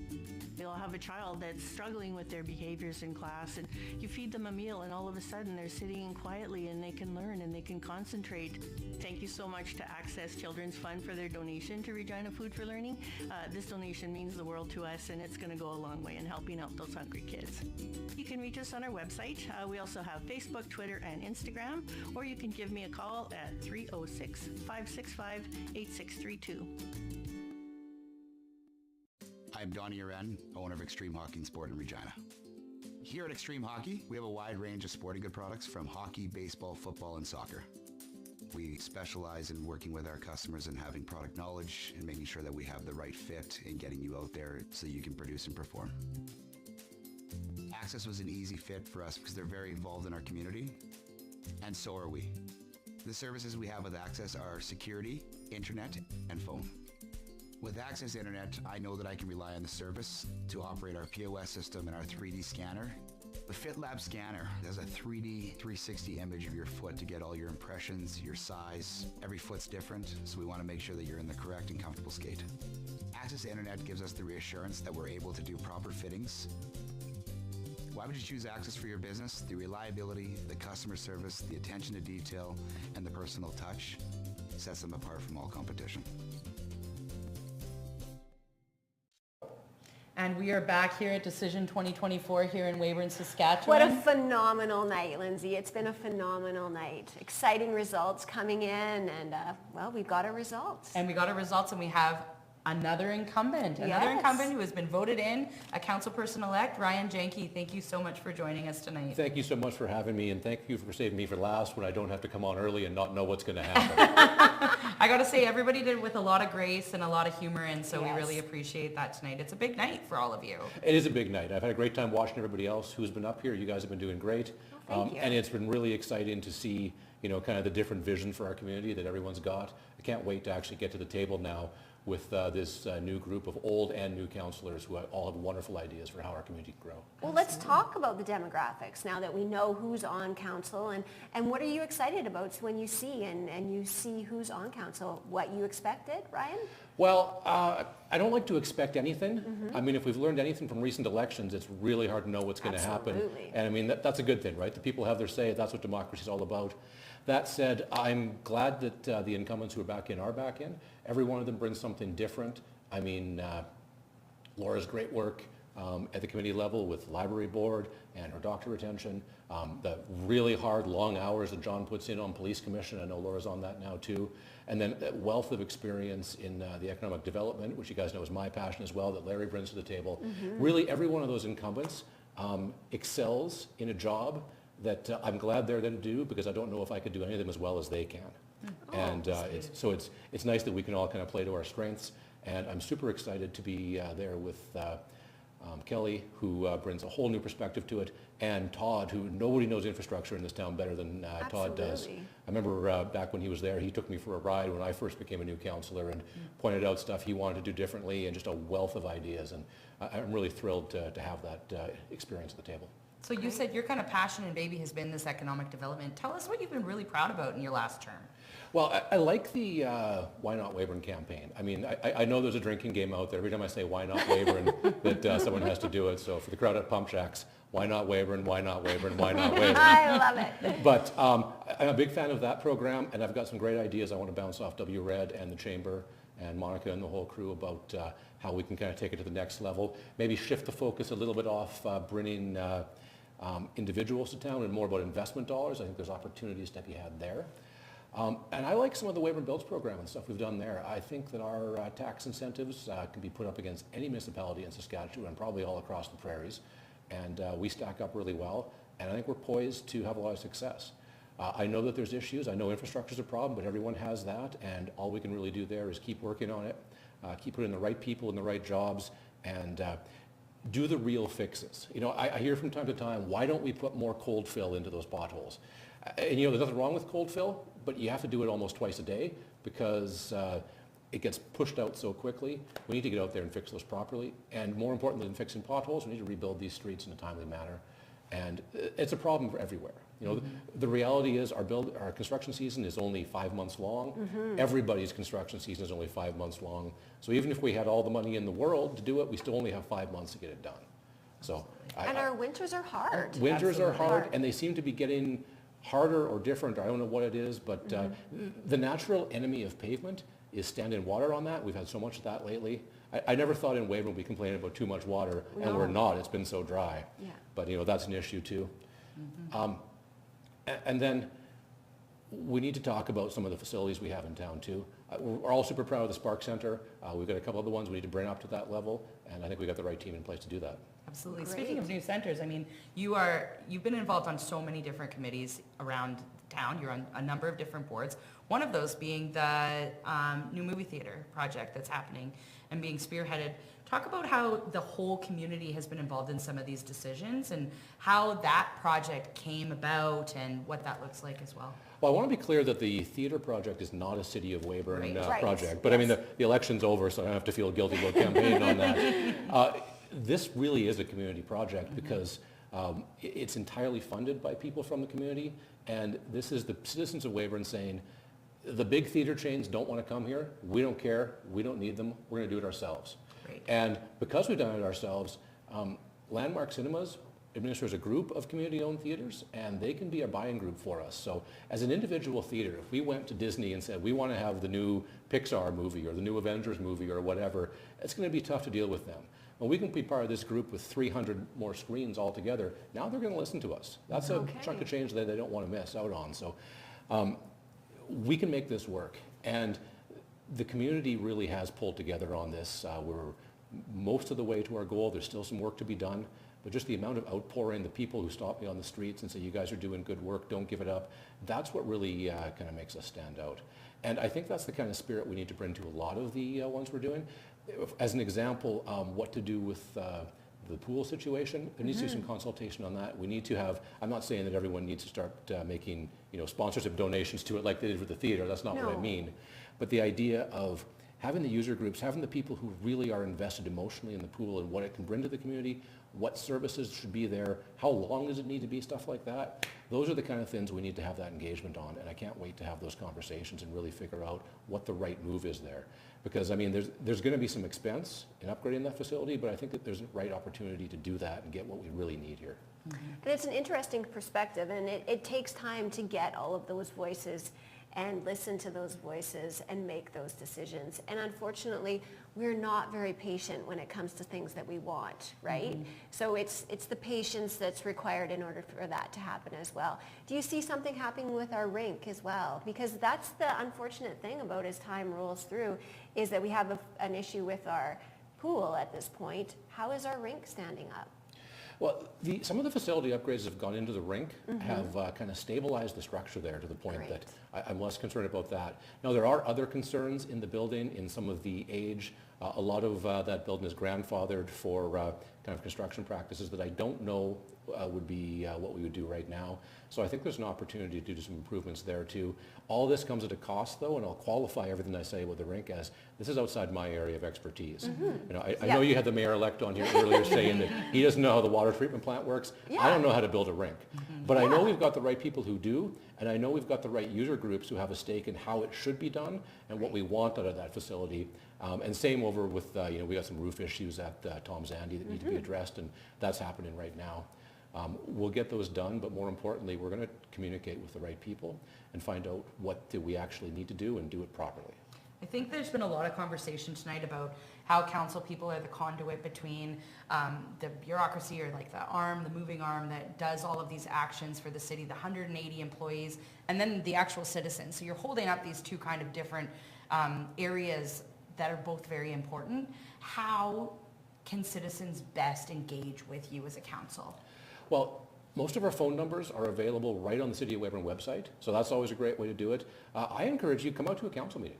You know, see what's going on there. We're always available to talk before and after, and you know, you'll see me at events all over the community. I know you'll see Laura, every councillor will be there. You know, track us down, have a conversation. The hardest problem to fix is a problem we don't know about. Interesting. So, I mean, give us a call and let us know what the issues are. You know, collectively, council only has 7 sets of eyes and administration on top of that, but the community sees everything. So if you see something, say something. Let's figure out where the real pain points are in our community and let's get them fixed. When is council? Can you put that on record here tonight for people who are watching. When? Yeah, it is the second and fourth Monday night of every month. Okay, perfect. So what are you most excited about what you've accomplished so far, Ryan? Like, tell us. Well, outside of you know, some of the extracurricular things, and we talked about Why Not Weyburn, we talked about the theatre, we talked about some of the tax work and the active things that are going on. There's a brand new strat plan that is happening over there. There's a similar one that's been in place for a while at the city. I'm really excited What's Up Weyburn things going on with economic development. But it really is the little things that you don't see. Yeah, the mundane things, right? The upgrades that were made to the dam and to the treatment plant to make sure that we don't have problems there. I know that there were some issues getting it in, but upgrading some of the storm drain systems so we don't have the flooding. Because the big problems we had with flooding on the north side of town wasn't that there was anything wrong with the drainage up there, it was it couldn't get through the you know, 150-year-old storm drains that were never built for that capacity to get into the river. So having that done on 16th Street, I know it took a while to get there, but it's done now. And you know, knock on wood, if we get some big rains this spring, I think we're going to be ready for them. They won't be near as bad as they have been in the past. You know, little things like that, they're hard to point to as an accomplishment, because if you do it right, and if I say we do it right, I really mean city administration, you know, the fire department, the police department, public works, guys at the water treatment plant. Those are the ones that are doing the actual work. Right. Council's job is to be a conduit of information from the community to them and to support them, to get them what they need to get the job done. If the job gets done, you shouldn't even know about it. You know, parks, for example. The parks team is out there working every day, winter, summer, doing stuff. If you go for a walk in the park and the grass is mowed or the sidewalk is shoveled, you probably don't even notice that, but that's what we want. We don't want you to notice that. Just know that there's people working hard and getting that stuff done.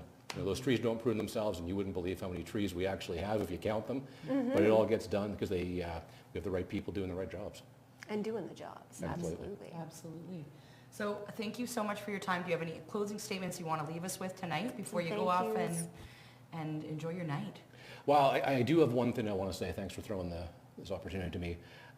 For outgoing Mayor Marcel, you know, the hardest part of politics is that when two great candidates run for mayor and you can only have one, I think we need to focus on the fact that Marcel Roy has served this community in so many ways for so many years, and I mean, his portrait's going to hang at City Hall forever because he's earned that.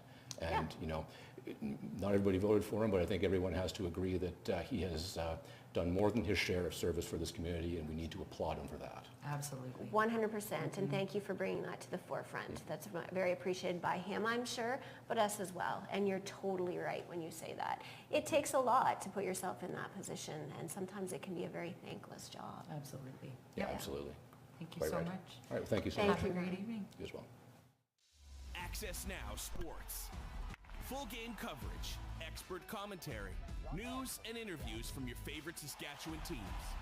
Follow the action. Watch AccessNow Sports. Brought to you by the Capital Automotive Group. Year-end clear-out is happening right now at Capital GMC. Get huge discounts on remaining 2024 models like the Buick Encore GX and GMC Sierra. Put no money down and make no payments until 2025. Every child deserves a chance.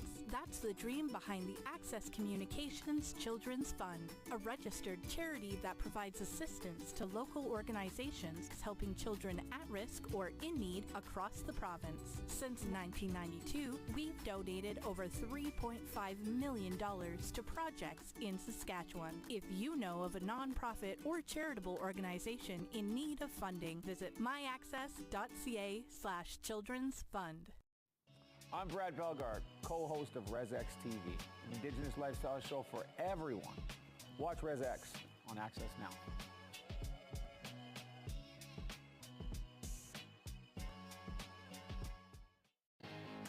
This November on AccessNow TV. Exciting events and series from across Saskatchewan. The Regina Pats take on the Brandon Wheat Kings November 8th and the Tri-City Americans November 20th. Pats TV. We've got a really exciting show planned for you today. This team understands that every game is so important. In the Huddle. Well, big weekend coming up. Maybe this is a year for Saskatchewan. Live coverage of Remembrance Day services. Decision 2024. Live election night coverage November 13th in Regina, Weyburn, and Yorkton. The Knights of Columbus Carol Festival, November 25th and 26th, live at 7 p.m. Thanks for joining us here on Talk of the Town. Great show lined up for you, like always. TV Bingo, Saturdays at 5 p.m. ResX. We're residents of Treaty 4, and we do a lot of great stories this season. I can't wait to share with everybody. Download the AccessNow TV app today. AccessNow TV, bringing Saskatchewan to you. Visit accessnowtv.ca. Tune in for your chance to win big with Access Communications Children's Fund TV Bingo every Saturday at 5 with a prize board between $7,000 and $15,000. Cards are $14 with all proceeds going to the Access Communications Children's Fund. Watch and play every Saturday at 5 for your chance to win TV Bingo, only on AccessNow TV. Visit myaccess.ca/TV Bingo. And we are here at the end of our Decision 2024 evening, an electric night with truly somebody that everybody in the city of Weyburn needs to thank. Mayor Marcel Roy, thank you so much. So, first off, I want to say thank you to the citizens of Weyburn for the last 8 years that I had. It was very dynamic, if you want to say. We went through a lot of, I want to say that we've been going through a lot of difficult times. And I don't think that maybe through the campaign, I tried to keep it very good and not point fingers, but I'll point fingers now is, you know, the federal government and even what's happened in the last month or so where now the federal government says they're going to cap oil and gas and this is going to cut our GDP by billions of dollars. the West is really, they have not been giving money out to the West whatsoever. I remember the last election, just before the last election, federal election, we were wanting money for the Spark Center and everything, and Matthew Warren, city administrator, applied for it, and they said, no, no, no, there was absolutely zero, no, any money. And then in Ralph Goodale's constituency, all of a sudden they loaded out, I think something like $15 or $20 million to build a pool into there, and you're going, because he was the one liberal in there. So we have got a huge difficulties that are going to be facing getting more money for infrastructure. We've got one of the reasons I ran for a third term, and I know a difficulty having a mayor for 3 terms, but one of the reasons was that there are some projects that were started. Not so much that we are as a city were involved in it, but we had the hospital being built. Absolutely. And I would have loved to see where, that as a grand opening on it there. We've got I know that the whole roundabout is going to be coming to, they're going to start building there, and there's going to be lots of construction over the next year or so outside by the truck stop, and there's going to be all the construction that's going to be going on. So there, I would have loved to see that, because just driving to Regina, the new, twinning on the press is beautiful. It's phenomenal and beautiful. But that being said, we've now got one of the things that I want to point out, and I will do sour grapes on this one, that Premier Moe said in one of his speeches where he lost Regina and Saskatoon, he said, we heard it loud and clear, we have to listen to the cities. We're 8 years sitting at the mayor's tables. SUMA has always talked. They would not listen. We would go in and we'd ask them, lobby about stuff. They would not listen to us. They would not listen to us. So hopefully that all the new cast of mayors that are coming in, Mr. Richards, and what we're seeing in Regina, Saskatoon, they are going to have a lot easier time working with the province, because maybe finally they're going to start listening to what they're going to say on it. Now, correct me if I'm wrong, Marcel, but you sound a little frustrated, or... Well, now, at this point in time, I was going, frustrated is that frustrated in the fact that, just telling you what went on in the last week, that the people, that I'm not frustrated by the results. This is the way it goes, and that's what politics is about. But just to be able to, I guess, now as not being mayor, I'm going to tell you what was going on behind the pictures and what they're doing, and it was just a little explanation there, and even they saw up in Saskatoon, Charlie Clark was the mayor up there, and they're talking about this revitalization. They're going to spend $1.2 billion in the downtown. It says, and the federal government is going to pitch into the province, and Mr. Wyatt, who is in the province, who I knew all the way through, said, there is not a chance ever you're going to get these millions and $300 and $400 million. Where are you thinking about all of this? So there's where we're having difficulty getting even $1 million or so to go and do things. One of the things that I can say again, I'm not mayor, and it's not telling stories out of school, but even like that bridge over there, the province was going, that's your bridge, you got to get it fixed, and our city administration argued with them saying, that is not our bridge on 13 Highway. Finally they went, oh, right, it's not our bridge, so when are you going to repair it? Well, there's not any money in the budget now, so we're not going to, maybe 2-3 years. But they were demanding that the city fix it immediately when they said that they were saying it was ours. And now it's not. And so then people are going, why aren't you fixing the bridge? Well, the province is supposed to be fixing the bridge. These are the problems that they face. And that's why I'm saying, maybe with a new face, maybe with a new face of Mayor, of Mr. Richards coming in, maybe he'll be able to be more successful than I was to be able to get money. And I really feel that possibly he might be able to, because now the province is actually going to start listening a little bit more because they lost seats, and they're going to have to start listening to the cities a lot more. And that would have been nice to be able to sit at the tables to see whether that was going to actually happen or not. But I'm sure hoping that it is. I also, seeing in the horizon, the frustration, you talk about the frustrations, when I was sitting at the tables looking at, they're talking about these nuclear plants, they're going, well, we got 10 years of studies. 10 years of studies before we can get the plant going? Well, there's environmental studies and this stuff. 10 years before we're going to see this going, and you want us to cut our power now, but we're not going to have power.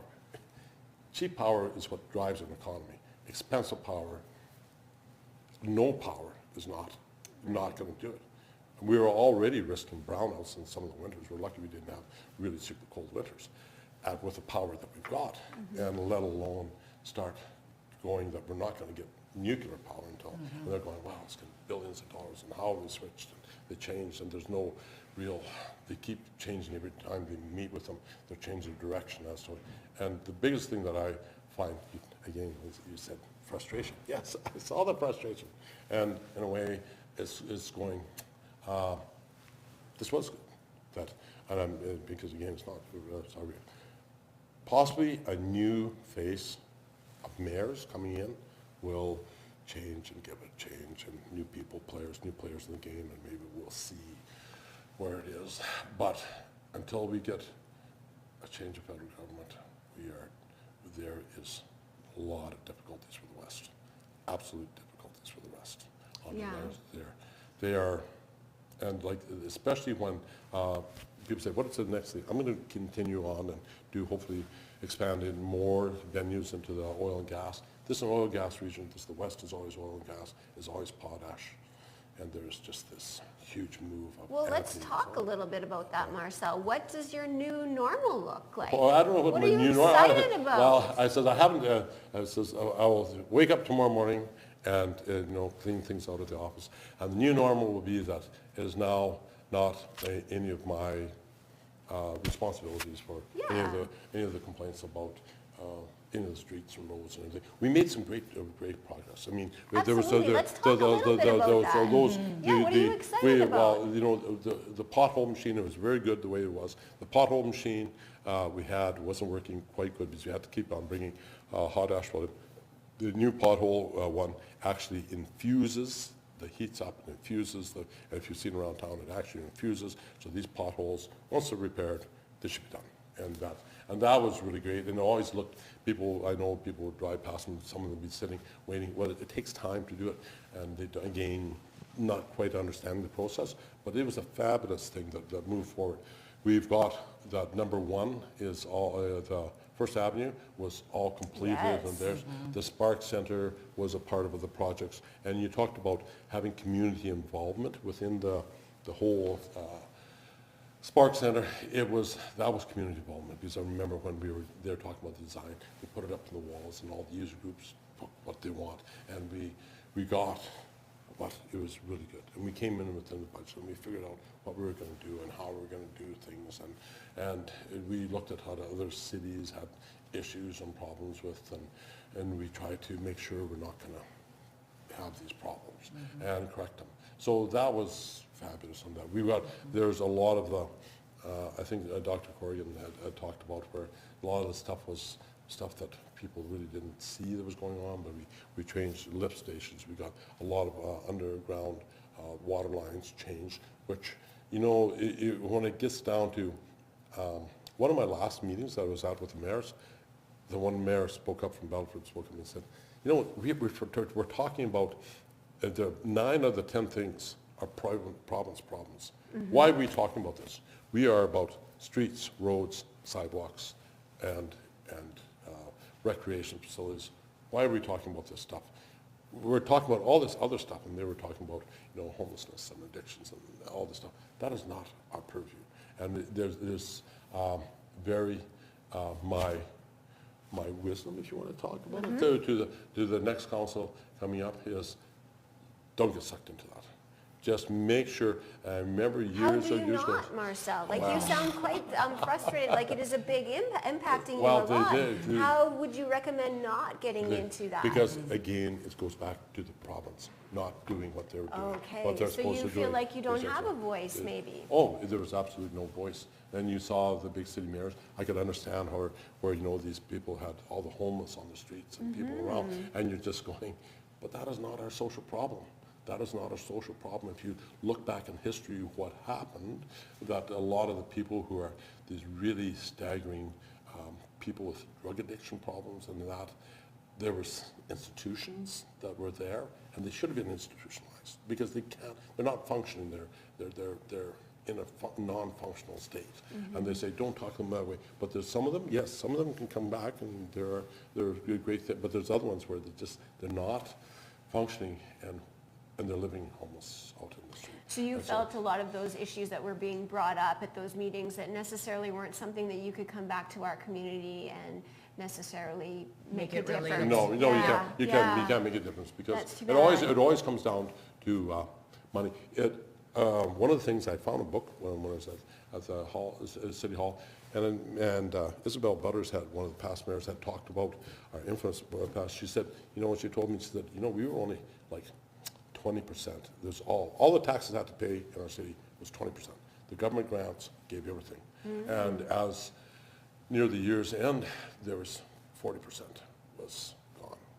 We were up to 40% we had to pay. And then the grants just keep, and some of the other cities go, ooh, we're paying more than 40, we're not getting that many. How are you getting so many grants? And going, some of the ones. The other one, which I will say, that the mayors from Moose Jaw, Weyburn, Saskatoon, Regina have to argue about, and I talked about this before, and people go, don't talk about it, it's old history. But within 3 months of me coming in, we had an agreement when we sold that power plant out there with the province of Saskatchewan. We had an agreement. They gave us, I think it was $2 million, plus they were supposed to give us 5% of all the power that was sold in the community forever and a day, until both of us decided not to go forward. 3 months coming in, the government, the Saskatchewan government was having issues. There was low oil prices. They said, this is not right, and they changed it. It wasn't royalties, it was things in kind, and they changed all this other stuff, and they took it away from us. We lost $1.5 million. Moose Jaw lost 4.5. Regina lost 7.8 million. Whatever their shortfall, they lost. The Saskatoon lost for their and it definitely does. It comes down to the dollars, but there was also a lot to be gained during your term. Well, there was a gain to be. We got money in through different for the different. The first thing that was already in there, and to wrap it up because I want to dominate. The water plant was improved. We now have capacity for 20,000 people. We've got, and Shabir over there is just amazing water person.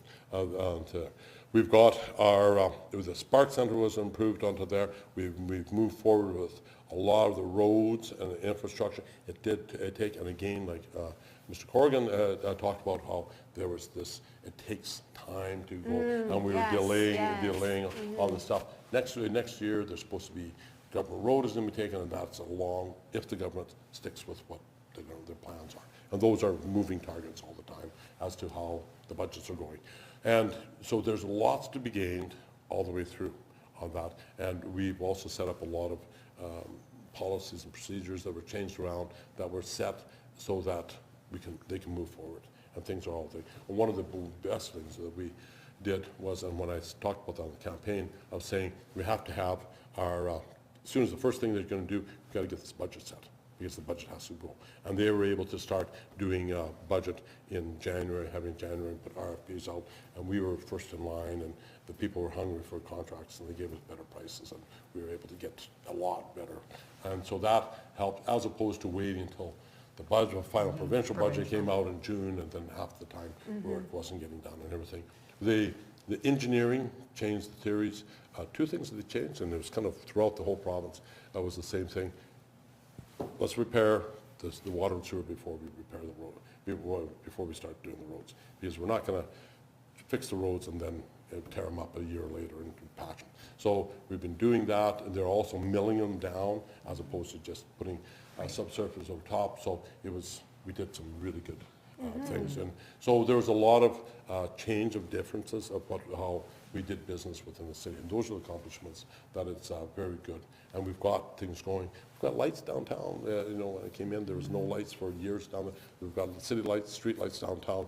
We've now got nice lights on the 16th Street. Well, there's still some issues with the boxes or whatever, but they'll be up there. Street lights on both, and new lights on 711 and First Avenue. and all the way down. So there's improvements, and we're seeing things going forward. The expectation that city councils can draw in more businesses on that, their businesses will come if they see there's an advantage to make money, and that's where they have to. And I was really hoping that the short line and with the Kansas City line and everything, you'd see more businesses. People thought that this would be a great opportunity, a good hub to go there to do manufacturing. But for some reason, manufacturing and packaging seems to be, I don't know, just scratching the foreign word. I was looking at it, my wife had bought this package of lentils, and I was looking at them going, these are made in China. They're packaged, we grow lentils here. They're shipped to China. They're packaged, brought back, all the way back, and we're buying them for $5. Yeah. Like, how does that even make sense? Like, why are we not having the packaging plants here and producing them here, packaging them? I don't understand that. I don't understand that, and it's just there's things that it just is how. Last one thing of not understanding, Walmart, they had Mitchell bacon, $4 for a package of bacon. How are they able to produce pork, bacon, put it in a package, make money, and they're selling it for $4? Doesn't make sense to me whatsoever. And they go, well, government subsidies and that. I don't know. It's just is there. Anyway, I had a great run. You certainly did. Yes. Thank you so much. It's such community. Yeah, absolutely. You've made your mark, and you will be remembered for a lot of wonderful things for yourself. And as I said, I think that newer faces throughout the whole province is going to may make a difference. I'm hoping it will make this difference, that the province, and also I hope that the provincial government heard loud and clear what Mr. Moe said, that they are going to start listening to the cities, because they most certainly didn't listen for the last 8 years, and I'm hoping that they're going to listen this now. Well, we hope you take all of this passion and you continue to thrive in our community, and you do wonderful things. And it's, again, thank you so much for everything that you've done. It's now to it's focus back. Absolutely. It's going to be, look, instead of Civic New, I can focus more time into my own businesses that we can do on other ventures that are out there, and go from there. And I've always been this, I've worked around the world, and then maybe it's time to get back and start doing more of that too, and working around the world and seeing where life, and we'll see where things take us in the next little bit. So, always an adventure. Always an adventure. Take care. Thanks again. Okay. Bye, Marcel. Hi, I'm Marshall Hamilton. Please join me and my co-host Brendan McGuire for In the Huddle on Tuesdays at 7 p.m. with special guest panelists and breakdown of our weekly highlights. Brought to you by the Capital Automotive Group. Year-end clear-out has arrived at Titan Automotive. Drive away today with $0 down. That's right, $0 down. No credit application is refused, and if you buy a vehicle, you get a trip for 2 to Las Vegas. At Titan Auto. It's really hard to learn when you're hungry. I'm Lynn. I'm the Executive Director of Regina Food for Learning. But we're a non-profit charitable organization dedicated to feeding at-risk youth in Regina schools. So we send out snacks, lunches, and breakfasts to schools to feed hungry children. The food is more than just filling their tummies, but it's also giving them the belief that someone hears them and sees them and cares about them and wants them to succeed. For the 23-24 school year, we provided a little over 119,000 snacks, just about 28,000 lunches, and 24,000 breakfasts. The Access Children's Fund donation will pay for about a whole month's food to feed 1,000 kids. It's pretty amazing. You'll have a child that's struggling with their behaviors in class, and you feed them a meal, and all of a sudden they're sitting quietly and they can learn and they can concentrate. Thank you so much to Access Children's Fund for their donation to Regina Food for Learning. This donation means the world to us, and it's going to go a long way in helping out those hungry kids. You can reach us on our website. We also have Facebook, Twitter, and Instagram, or you can give me a call at 306-565-8632. Every child deserves a chance. That's the dream behind the Access Communications Children's Fund, a registered charity that provides assistance to local organizations helping children at risk or in need across the province. Since 1992, we've donated over $3.5 million to projects in Saskatchewan. If you know of a nonprofit or charitable organization in need of funding, visit myaccess.ca/children's fund. And we are back here at Decision 2024 here in Weyburn, Saskatchewan. My name is Lindsay Manko-Bosch. And I'm Lindsay Mickle, and what a phenomenal night it's been. I agree. It's been a lot of energy, and I just think it's really important for us to take some time to thank Mayor Marcel Roy for his time. Absolutely, and to come in, you know, that's a hard thing to do too. I mean, I know he was hoping for a little bit different results, but the fact that he's been in council for 8 years, our mayor for 8 years now, and he's done some phenomenal things, and it needed to be talked about. Absolutely, and I don't think that there's any harm in discussing some of the hurdles that our new council has ahead of them. He enlightened a lot of citizens, I'm sure, and I mean, seemed quite frustrated, which, I mean, I'm sure a lot of us don't understand the frustration that occurs being in politics. We just assume and we want. Right. But there's a lot of hurdles. Right. And carrying that is just so admirable to do that for a community like ours. Yeah, so we appreciate him coming in. Absolutely. And so I think this is the perfect time for us to review the results that we have tonight. Okay, so here are our mayoral election results for 2024. With 21 votes, we had Bruce Croft in third place. Second place, Mayor Marcel Roy with 855 votes. And the new mayor-elect in Weyburn, Jeff Richards, with 1,755 votes. Wow. And you know, interestingly enough, when we were speaking to Jeff, our polls, advanced polls came in. So he had a little bit of a, you just never know where things are going to go, but it was a good interview. He has a real plan on what he wants to see in our community. And you know, you could hear the passion in his voice, the excitement of what's to come. And that's exciting to me. I'm going to be honest. I like to see that. I agree. And I think that one of the themes that was really important throughout this night was accessibility. This idea of community, that we want to see the council working together. We want to see the city working together. And then from there, we want to see them working for our community with the broader part of Canada. Another thing we should touch on that was made was the point of team and team efforts and cohesiveness, and you know, having the ability to have a different opinion and respect other people's opinion, but really we do need a common goal and working together as a team. And I agree with that, and I think in a lot of cases it takes a lot of teamwork to get things done. Absolutely. And I mean, when you've got 8,880 odd people who are voting in a community, there's a lot of opinions. And that's one of the most difficult things in politics, is that you can't make everybody happy all the time, but you can make some of us happy most of the time. But we need all of those opinions represented on our council, right? And I feel like looking at the demographics and the group of people that we have a lot of that, and it's really exciting. Right. I think, again, a perfect time for us to go back and take a look at what these results are. So this is our council. Absolutely, our council members here. So we have first elect was Kelly Sidlowski with 2,052 votes. Up next we had Todd Bedore with 1,861 votes. After that we had Larry Higgs in the third seat with 1,846 votes.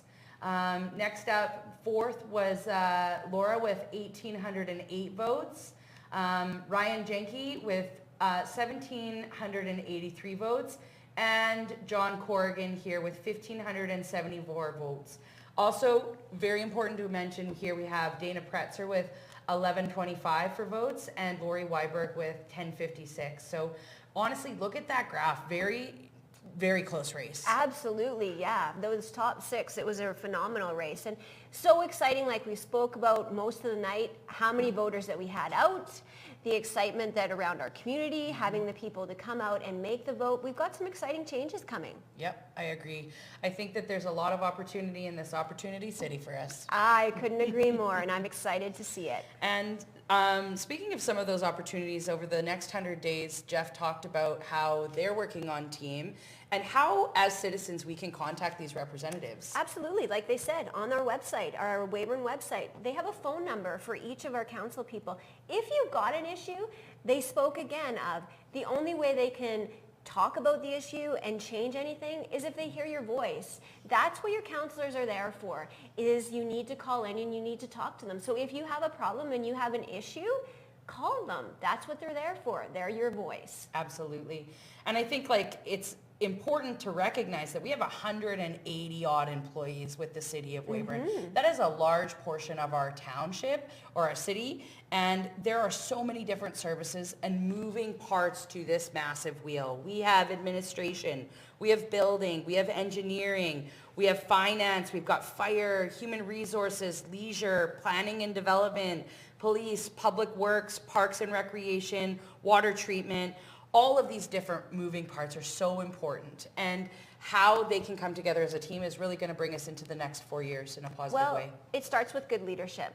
And, looking at what we're seeing, I'm hoping that we have some good leadership to lead us into some exciting changes. Absolutely, for sure. And a lot of those exciting changes, much like they mentioned, focusing on leisure services. Yeah, that pool was a huge issue tonight, wasn't it? So we'll have to talk about that more. Excited to also come back and reconnect with these people and see how all of these things we talked about tonight comes to fruition. Absolutely. And celebrate some of the things that have happened for some of these candidates that are on their second or third term. The Spark Center came up a lot. We have set a high standard for our community when it comes to public and leisure services through that facility. Yes. And so seeing how that can carry us forward. So again, phenomenal night in Decision 2024.